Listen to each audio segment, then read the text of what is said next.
Olá, meus amigos. Vamos dar continuidade ao estudo da disciplina de Análise das Demonstrações Contábeis. Nessa semana estamos tratando dos índices de liquidez, né? Então já vimos nas videoaulas anteriores dessa semana o que significam esses índices de liquidez, né? Basicamente eles vão representar o que a empresa consegue honrar de seus compromissos, a capacidade da empresa de pagamento de dívidas, né? Já vimos na videoaula anterior o índice de liquidez corrente e índice de liquidez seca. Então já entendemos um pouco a diferença entre esses dois indicadores, né? O índice de liquidez corrente ele apresenta uma visão de capacidade de pagamento com elementos que eu tenho no ativo circulante. O índice de liquidez seca ele já traz um detalhamento pormenorizado, ou seja, eu já excluo alguns elementos que possuem um nível de incerteza ou um risco de se transformarem em disponível, né? Então, eu já excluí alguns elementos que pode ser que a empresa não consiga contar com eles, né? E comparei com o meu passivo circulante, ou seja, as obrigações de curto prazo. Então, nós vamos estudar agora mais dois índices, o índice de liquidez imediata e o índice de liquidez geral. E aí eles apresentam visões ainda bem diferentes dos outros indicadores que nós analisamos na segunda videoaula dessa semana. O índice de liquidez imediata, o nome já vai representar bastante o que esse indicador quer trazer para a gente. Ele vai representar a capacidade de pagamento da empresa no que a gente chama de curtíssimo prazo. Então, se nós já vimos a visão contábil do que é curto prazo, ou seja, considerando elementos que direitos que possam ser convertidos em dinheiro até o final do exercício subsequente, ou obrigações que possam ser convertidas em dinheiro até o final do exercício subsequente, o que nós vamos chamar de curtíssimo prazo seria o que é imediato. Vamos imaginar que essas transações acontecessem hoje. Então, o índice de liquidez imediata ele vai trazer uma noção para a gente do seguinte contexto. Vamos imaginar que as obrigações que nós temos registradas no passivo circulante, vamos imaginar que essas obrigações fossem exigidas da empresa hoje, agora, né? Vamos imaginar que todas essas obrigações tivessem vencimento agora. O que a empresa teria? O que a empresa conseguiria honrar dessas obrigações? Então, essa é a ideia por trás do índice de liquidez. Ele vai tentar representar para a gente o que a empresa possui de recursos agora, no momento, de imediato, para honrar com seus compromissos. E aí nós vimos na apostila como calcular esse índice, né? Qual a equação que traz para a gente esse indicador, né? E aí nós vimos na apostila o seguinte: a liquidez imediata vai ser igual ao ativo disponível dividido pelo passivo circulante. Vamos lembrar o que seria ativo disponível. Isso é essencial para você entender qualquer índice, né? Você tem que entender o que está trazendo esse índice para você, o que representa as contas na formulação desse índice. O ativo disponível ele representa recursos que a empresa tem de imediato, ou seja, recursos que ela não precisa recorrer a ninguém, recursos que ela não precisa esperar para receber. Então a gente vai excluir daqui estoques que ainda não foram vendidos, né? Ou ainda vendas que já foram realizadas, mas ainda não foram recebidas, então tem um nível de incerteza em receber essas vendas ou não, né? Pode ser que meus clientes deixem de pagar as vendas que eu realizei. E aí, eu vou poder contar com esse dinheiro? Não vou, eu vou ficar... Eu vou ter que honrar meus compromissos, né? Mas meus clientes honrarem o compromisso deles já é algo que eu não possa contar, né? A gente conta com isso, naturalmente, mas vamos pensar na possibilidade disso não acontecer. E aí, a empresa conseguiria se virar sozinha, né? Então, se a gente pegar o ativo disponível, que vai representar o que a empresa tem no caixa e o que ela tem de aplicações de curtíssimo prazo, ou seja, conta corrente no banco, quanta poupança que eu consigo sacar de imediato, ou aplicações que, olha, eu espero receber agora, eu já posso contar com esse dinheiro, está lá disponível. Então isso para mim é o ativo disponível. né? A gente vai comparar essas contas com as contas do passivo circulante, ou seja, as obrigações de curto prazo. Mais uma vez, vou sugerir que você recorra ao balanço patrimonial da nossa empresa modelo, que está lá na unidade 2 da apostila, né?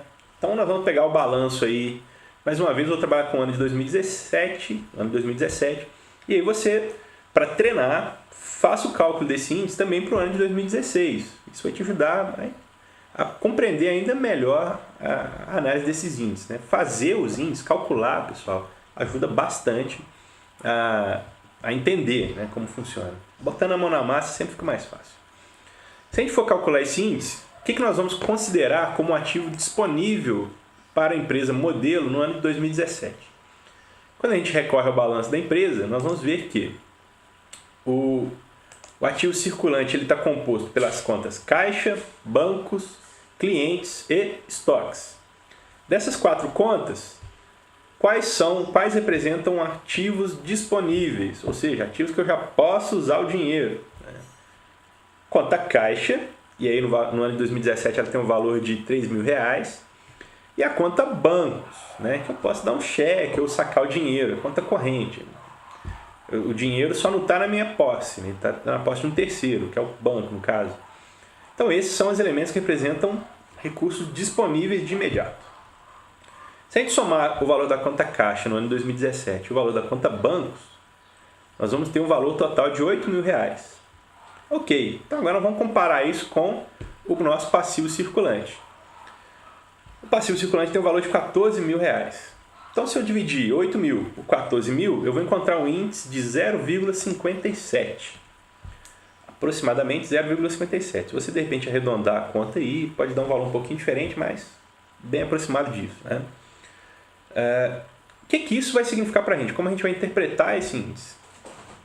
0,57 para mim me diz que 57% das dívidas que eu possuo no passivo circulante eu consigo pagar se elas vencessem hoje. Se as dívidas vencessem hoje, se esses 14.000, os meus fornecedores, ou os salários que eu tivesse que pagar, os empréstimos que eu tivesse que pagar, fossem tudo hoje, na data de hoje, eu conseguiria pagar 57% desse valor. Ou seja, eu não conseguiria pagar tudo, mas eu conseguiria pagar boa parte disso.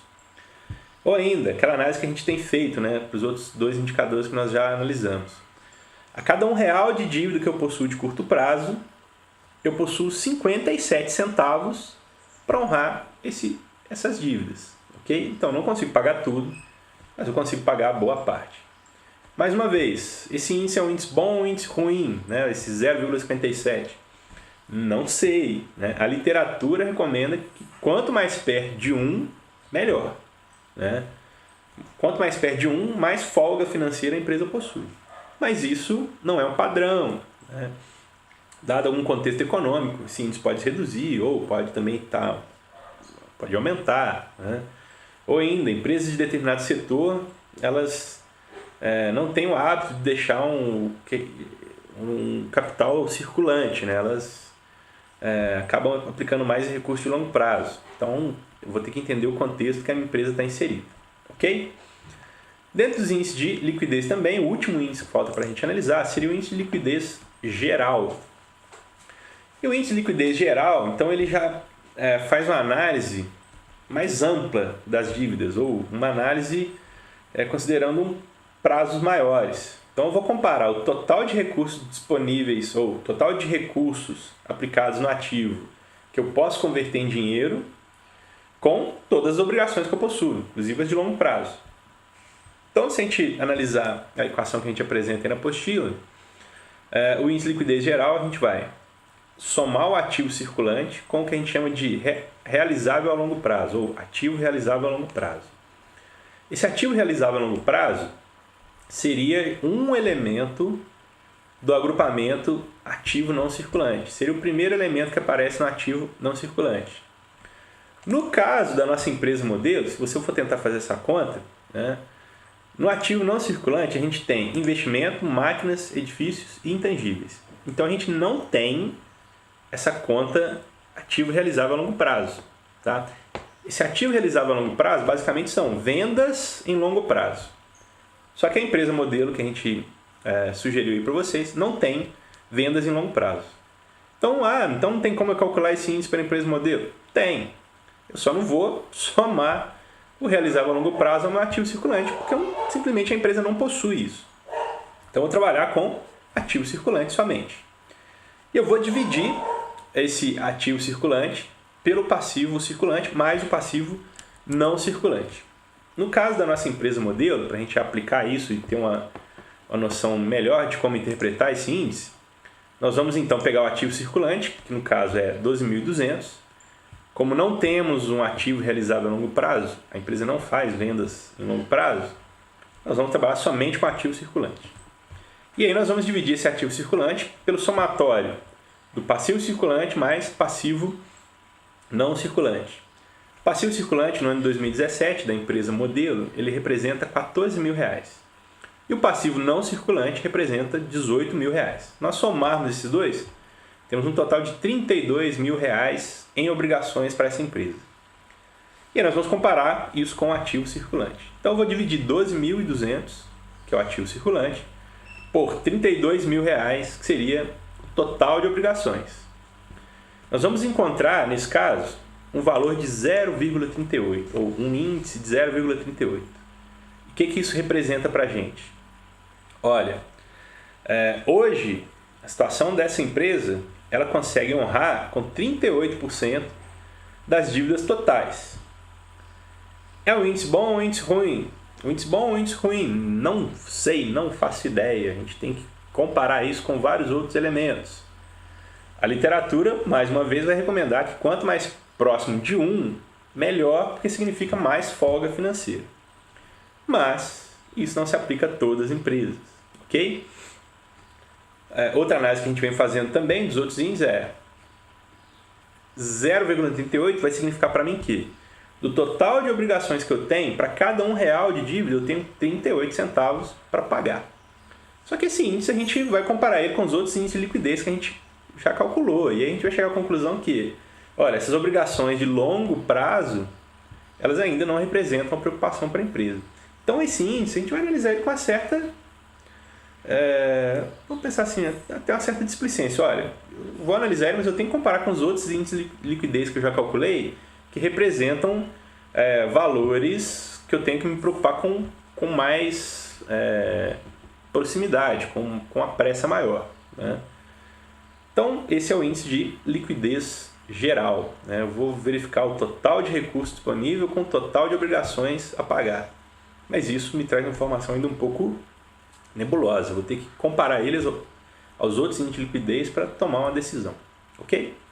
Pessoal, então esses são os índices de liquidez. Espero que você tenha entendido a ideia desses índices, né, que é analisar a capacidade de pagamento da empresa e principalmente que você tenha compreendido como interpretar esses índices, ok? Então um abraço e até a próxima videoaula.